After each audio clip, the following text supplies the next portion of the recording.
That's a good point that he makes. That sometimes there's a crossover with you have lines that you've done on set. In ADR, you may have to redo those lines, but then you also have to do additional dialogue, which are things that were never said on set or were never even in the script to fill in spaces or things. So with Mesogog had excellent writing, and I think I was very happy with most of the lines that he had. I think they took a lot of really fun sort of things with him. I certainly remember some of them still to this day because I liked them so much. But in general, we would add an excellent or some breathing. Mesogog did say excellent a lot, like Mr. Burns.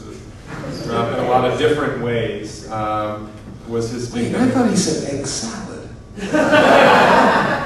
Yeah. So it's totally different now. You might have said that. Egg salad. I thought, that's really strange. I particularly liked when he said die Lothor and this time mean it.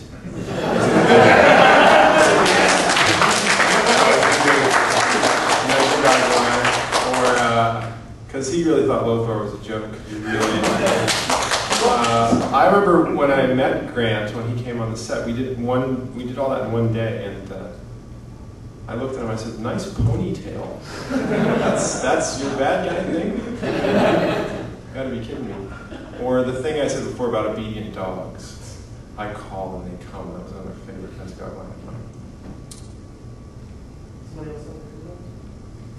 You didn't actually do, or did you actually do any of that fight between Lothar and Lothar? I did. Oh, really? We did more than you might think, and that was another sort of problem for Grant. He was not happy with that. In fact, there were a couple of times that we got in, the director would say, well, you know, Mesogog's going to have him bent over the thing, and I want you strangling him, and Grant would say, well, I don't think he would be able to. And I just said, look, this is my season, and he is. And you are going to get shrunk, and this is going to happen. So we did more than you might think. The flying across the room stuff we did not do, but all the strangling and sort of throwing each other around, we did more than I had done the whole season for that. So we did quite a bit, and that was good fun for me. Grant didn't like that at all. So. Oh, no. His ponytail got messed up. Each time I left the show saying goodbye, thinking it's the last time, and then there's another round of auditions, and I do the audition, and then I get a recall, and I mean it gets easier because I now get to know the people. Just hey, it's me again, John, hi me, and each time you know they go, look, we're not going to just give you a part, you have to prove that you can do it, you know, better than anyone else. And thankfully, with a combination of hopefully being quite good at it, and I guess they have a little bit more relaxation than a lot of other people going into Power Rangers auditions now. So yeah, I've been lucky enough to get to 3 in a row. Thank you. They just kept inviting you back. Yeah. I'm sure a lot of it has to do with the fact that he's nice to work with too. Yeah. Yeah. Exactly. Exactly. Yeah, some people want to know if you have any plans of auditioning for the next season. I've got plans of auditioning for the next season. Unfortunately, they're doing the recalls now back in New Zealand and Australia, so it's not looking particularly promising. Thanks for coming here. Thanks for giving up work for this. Yeah, really. No worries. Wait, You guys have back here. I'm sorry. it's just yawning. This one's for Neil because he looks lonely there. So we'll get one for me too. Guys, I've done panels where nobody showed up. I'm fine. No, seriously. Because once I accepted an invitation as a guest, all I care about is that you guys have a good time. Whether it's a good time at my panel, it's a good time somewhere else. The host, the people that think of these things and put it all together, they can only take a stab at what you guys would like. I am a fan myself of many other things, you know, so I know exactly what it feels like to sit out there, and I'm loving listening to these guys. So, you know. Yeah. Well, anyway.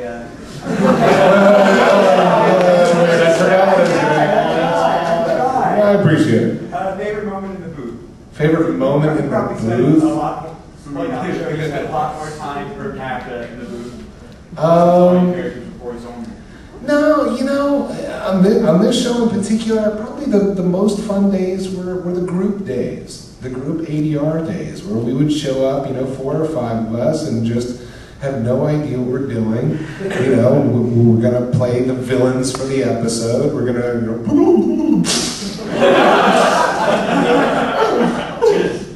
you know, do that sort of thing. It was great. It was great fun, you know. And there were some really good people.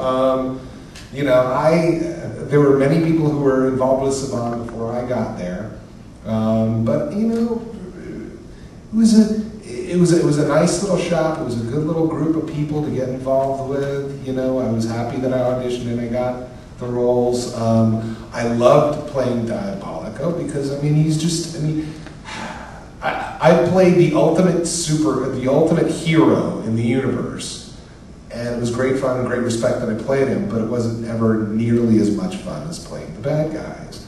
And I'm these days, thank you video games, you know, I get to play a lot of bad guys, and I'm digging it, you know, because it's weird because, you know, I grew up the guy doing all the goofy voices and stuff like that, and, you know, my dream job would be if they would ever resurrect, you know, the Muth.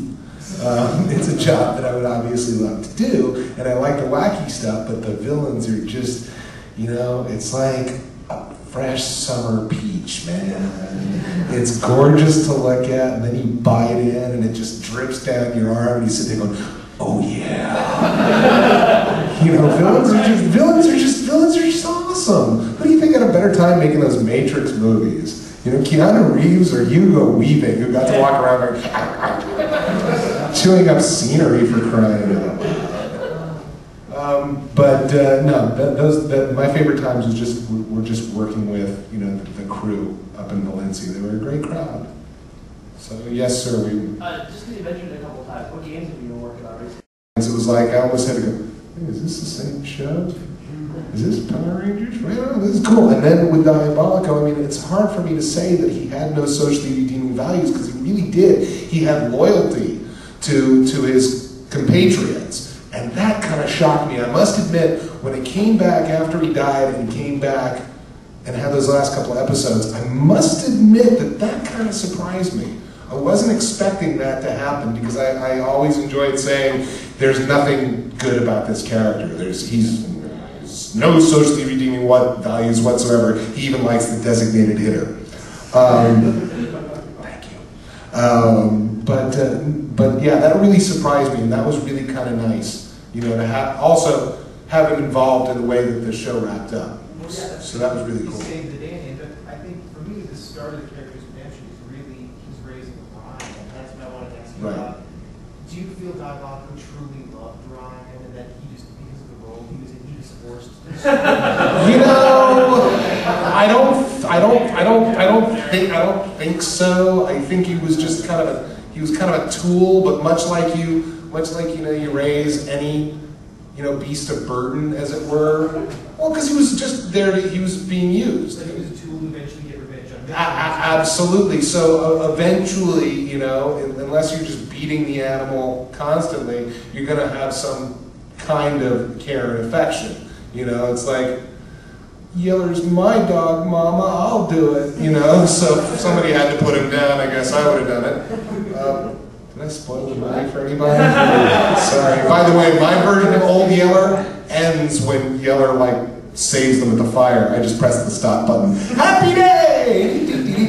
Yeller lives! So, I re-edit things, sorry. Yeah, that makes sense too. He doesn't regard Ryan really as being an individual because he's a human being, whereas, you know, Lokai is another being and he has a real deep. Well, yeah, he's my brother. Exactly. No, that was different. That was, and it's, you know, I mean, you asked that, but I do actually remember thinking a couple of those different things, you know, but, because, again, this was a character, unlike a lot of the other villains that came before him, that actually had relationships.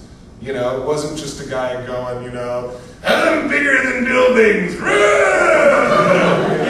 just doing that, which, you know, by the way, I felt that, you know, like my slaughter monster could have taken out Godzilla any day. It was fun being involved in that stuff, you know.